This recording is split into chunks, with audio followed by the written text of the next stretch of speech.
आश्चर्य से चौंक गया और इसे बताने के लिए राजकुमार के पास दौड़ गया। साथ में उसने राजकुमार को पिलाने के लिए थोड़ा सा पानी भी साथ ले लिया। जब वजीर का बेटा राजकुमार के पास पहुंचा तो राजकुमार ने पूछा, अरे इतनी देर तक तुम कहाँ रह गए थे? और तुम ऐसे डरे डरे से क्यों दिखाई दे रहे हो, तुम्हें क्या हुआ है? वजीर के बेटे ने जवाब दिया, कुछ नहीं, कुछ नहीं। राजकुमार बोला, कुछ तो हुआ है। तुम्हारा चेहरा बता रहा है कि तुम्हारे साथ जरूर ही कुछ हुआ है। तब वजीर के बेटे ने उसे बताया कि उसने एक बहुत सुंदर लड़की को देखा है। वह शेर के सहारे बैठी हुई थी और वह शेर उससे बहुत डरा हुआ लग रहा था, ऐसा था उसकी सुंदरता का जादू। राजकुमार बोला, मैं भी ऐसी लड़की को देखना चाहूंगा, तुम मुझे उसके पास ले चलो। वजीर का बेटा राजी हो गया और दोनों उस लड़की की तरफ चल दिए। वहां जाकर उन्होंने देखा कि शेर तो उस परी की गोद में सिर रखे सो रहा है। वजीर का बेटा बोला, डरो मत, हम उतनी देर में उस लड़की को पकड़ लेते हैं जबकि शेर सोया हुआ है। वे दोनों उस लड़की के और करीब चले गए। वजीर के बेटे ने शेर का सिर उठाया और उसको जमीन पर लिटा दिया, जबकि राजकुमार ने लड़की को पकड़ा और उसको साथ लेकर वहां से चल दिया। वजीर का बेटा वहीं रह गया। जब शेर जागा तो वहां वजीर के बेटे के अलावा किसी और को न देखकर बोला, अरे वह परी कहाँ गई? वजीर का बेटा बोला, मेरा दोस्त उसको ले गया है। शेर बोला, तुम्हारा दोस्त? तुम उसको अपना दोस्त कहते हो जो तुमको मरने के लिए यहाँ छोड़ गया है? वह तुम्हारा दोस्त नहीं, वह तो तुम्हारा सबसे बड़ा दुश्मन है।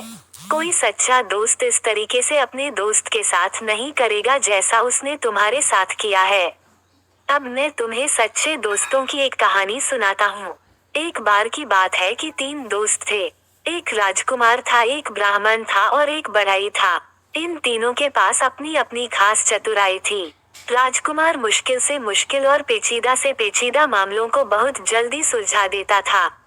ब्राह्मण मरे हुए आदमी को जिंदा कर सकता था और बढ़ई चंदन की लकड़ी का एक ऐसा घर बना सकता था जो उसके मालिक के कहने पर कहीं भी जा सकता था। एक दिन ब्राह्मण और उसके माता पिता में कुछ कहा सुनी हो गई तो उसके माता पिता ने उसे घर से निकाल दिया। इस परेशानी के समय में वह अपने दोनों दोस्तों के पास पहुंचा और जाकर उन्हें सब हाल बताया। उसने उनसे कहा कि वे उसके साथ किसी दूर देश चलें। राजकुमार और बढ़ई दोनों राजी हो गए और तीनों वह देश छोड़कर वहां से कहीं और चल दिए। वे लोग बहुत दूर नहीं गए थे कि राजकुमार किसी वजह से रुक गया, पर बढ़ई और ब्राह्मण आगे चलते रहे। कुछ देर बाद राजकुमार जल्दी जल्दी आगे चला ताकि वह अपने दोस्तों को पकड़ सके, पर बदनसीबी से वह दूसरे रास्ते पर चला गया और उनको न पा सका। वह इस आशा में चलता रहा कि वह अपने दोस्तों को ढूंढ लेगा, पर जब काफी दूर जाने पर भी वे उसको नहीं मिले तो उसको लगा कि वे इतनी तेज क्यों जा रहे थे कि वो उनको पकड़ ही नहीं पा रहा था। पर इस बीच ब्राह्मण और बढ़ई दोनों बहुत ही धीरे चल रहे थे और सोच रहे थे कि राजकुमार अब तक उनको पकड़ क्यों नहीं पाया, वे लोग तो बहुत धीरे धीरे जा रहे थे।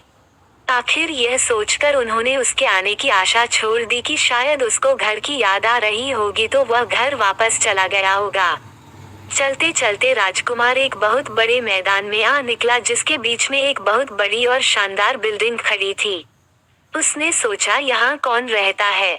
यकीनन कोई ताकतवर आदमी ही रहता होगा, मैं जाकर मालूम करता हूँ। सोचते हुए वो उस बिल्डिंग के दरवाजे तक गया और दरवाजा खटखटाया तो एक बहुत ही सुंदर लड़की ने दरवाजा खोला और बड़ी मीठी आवाज में उसको अंदर आने के लिए कहा। जब वह अंदर आ गया तो वह रो पड़ी।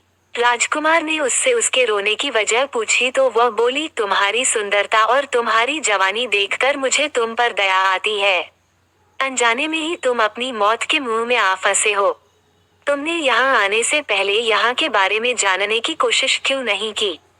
क्या तुमको पता नहीं कि यहाँ एक राक्षस रहता है जिसने कई मीलों दूर तक के सारे आदमियों को खा लिया है? अफसोस, अब तुम्हें मैं क्या बताऊं, मुझे डर है कि वो तुम्हें भी खा जाएगा। राजकुमार बोला, नहीं नहीं, तुम इतनी नाउम्मीद न हो, धीरज रखो, मुझे उसके बारे में कुछ बताओ तो शायद मेरी जान बच जाए। वो लड़की सिसकते हुए बोली, पर मुझे पता नहीं कि मैं तुम्हारी सुरक्षा के लिए क्या करूं। फिर वो उसको मकान के पीछे वाले कमरे की तरफ ले गई और उसमें रखे एक बड़े बक्से में उसको बंद कर दिया और उससे बोली, अब तुम यहाँ तब तक चुपचाप रहो जब तक मैं यहाँ दोबारा आती हूँ। भगवान तुम्हारी रक्षा करें। शाम को राक्षस लौटा तो उसकी तेज सूंघने की ताकत ने उसे बता दिया कि वहीं कहीं कोई आदमी मौजूद था। उसने लड़की से पूछा कि क्या तुम्हारे अलावा यहाँ कोई और भी आदमी है? कौन है वह, कहाँ है वो, जल्दी बताओ, मुझे बहुत जोर की भूख लगी है। लड़की बोली, लगता है आज तुम्हारी तबीयत ठीक नहीं है। यहाँ कोई आदमी नहीं आया। तुम क्या समझते हो कि यहाँ आने की कोई हिम्मत करेगा जो सारी दुनिया के लिए भयानक है? ये सुनकर राक्षस चुप हो गया।